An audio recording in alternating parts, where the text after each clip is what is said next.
tiếp tục trong các loạt bài giới thiệu về các đường ống pipe thì mình sẽ tiếp tục làm video này để giới thiệu tiếp pipe. Thì trong một cái bản vẽ về shop material các bạn nhìn thấy này, pipe thì người ta ghi rõ là A106B chữ S, chữ M, chữ L, chữ S này đấy, và chữ B với chữ E này đấy. Các bản vẽ khác không vậy. Các bản vẽ này thì người ta ghi là E F với kép, đây là chữ B chữ E. Thì cái ý nghĩa của từng cái thông số này là gì thì hôm nay mình sẽ làm một cái slide giới thiệu về nội dung này.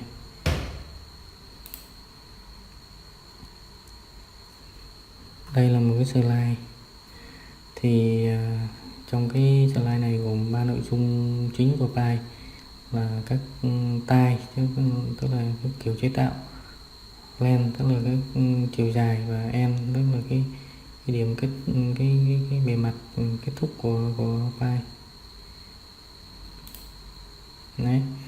Thì đầu tiên là cái ống thép thì nó được sản xuất theo 4 kiểu chính. Nhất là ống thép hàn một đường thẳng, ống thép hàn xoắn, và ống thép theo cái phương pháp là hàn điện trở. Phương pháp thứ tư là ống đúc. Đầu tiên là phương pháp ống hàn thẳng, ống kiểu công nghệ hàn hồ con chìm ấy, tức là submer welding. Đây là một cái quy trình sản xuất ống thép kiểu dạng xoắn ốc. Đầu tiên là phôi đưa vào, người ta cán nó thành các tấm, và xong cái đó người ta dùng các máy người ta lốc cho dạng xoắn. Máy hàn thì cố định, và cái ống xoắn này thì sẽ chạy, máy hàn sẽ hàn theo các đường xoắn này. Sau khi hàn ra thì kiểm tra bằng mắt này, đi rùa này đấy, vận chuyển này, đến là người ta test này, test ống này. Sau khi test qua các bước test thì cắt và mang ra đấy. Đây là ống thép thành phẩm. Phương pháp thứ ba đó là ống thép hàn bằng hàn điện trở. Hàn điện trở là tức là hàn không dùng không dùng thuốc, không dùng bất cứ vật liệu nào hàn, mà dùng chính bằng cái vật liệu cơ bản hàn với nhau.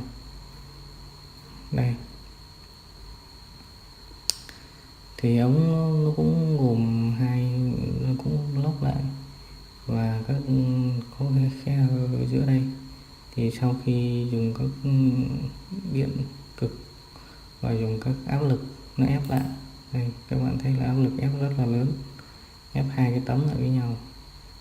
Tốc độ ép, đây là tốc độ ép vào, đây là áp lực ép, đây là các thông số về nhiệt độ.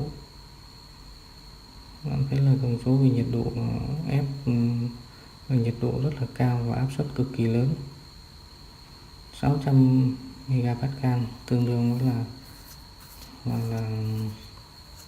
1 MPa là bằng 10 bar, tức là 6.000 bar.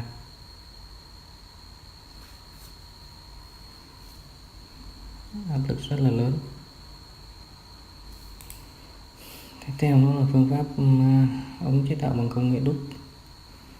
Ống đúc thì nó gồm có phôi, sau khi nóng thì nó đưa qua, đây là phôi này, nó đưa qua một cái con giống như nó tạo ra một cái rãnh ấy. Hai con lăn này nó quay ngược chiều nhau, ống thép đưa vào phải có một cái khuôn nó nằm sẵn ở đây, và ống thép nó sẽ chạy theo hai cái đường con lăn này và tạo ra cái ống. Đây là ống thép đúc. Thì cái chữ mà các bạn thấy là chữ S, M, L, S này chính là ống thép đúc. Phần tiếp theo là chiều dài của ống. Chiều dài của ống thường là chiều dài từ 5 đến 7 mét. và có trường hợp là ống chế tạo mà chiều dài nó từ 11 đến 13 mét.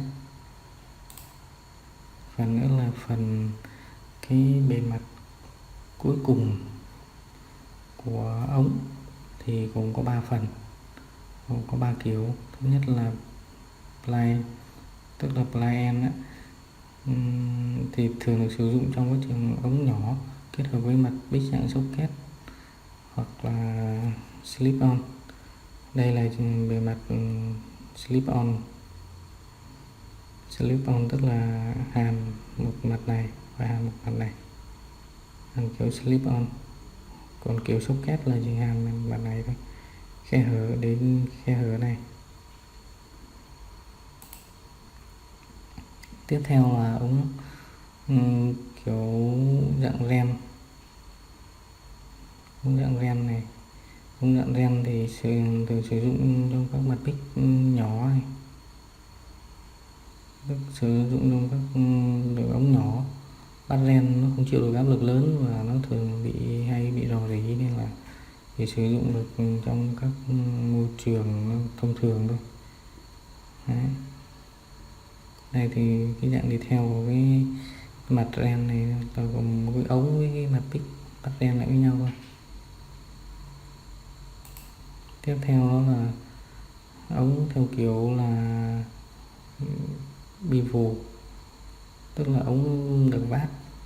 Thì thông thường là tất cả các đường ống mà chịu áp lực được nối với nhau thì người ta thường vát. Vát này kiểu này gọi là kiểu bevel ấy. Thì đây là một cái mặt flange cũng theo dạng bevel được vát để hàn với một cái đường ống như vậy. Thì thường là sẽ vát theo góc là 30 độ.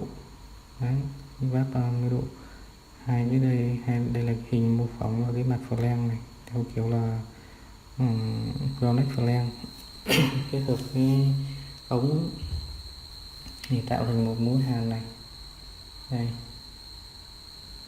Thì qua cái bài vừa rồi thì các bạn cũng hình dung là được chữ SMLS này, tức là người ta ghi ống này vật liệu là bằng thép đúc.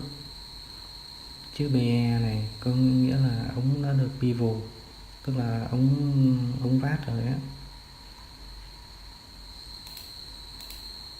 Tương tự thì bên này thì người ta cũng ghi cái ống là chữ EFW, tức là ống hàn theo kiểu hàn điện trở. Và chữ BE này là ống được phát mép bevel ấy. Đấy. Thì mình hy vọng qua cái bài hôm nay thì các bạn cũng nắm được thêm về các thông số của đường ống. Hy vọng là đón nhận được nhiều cái ý kiến đóng góp của các bạn cũng như trao đổi.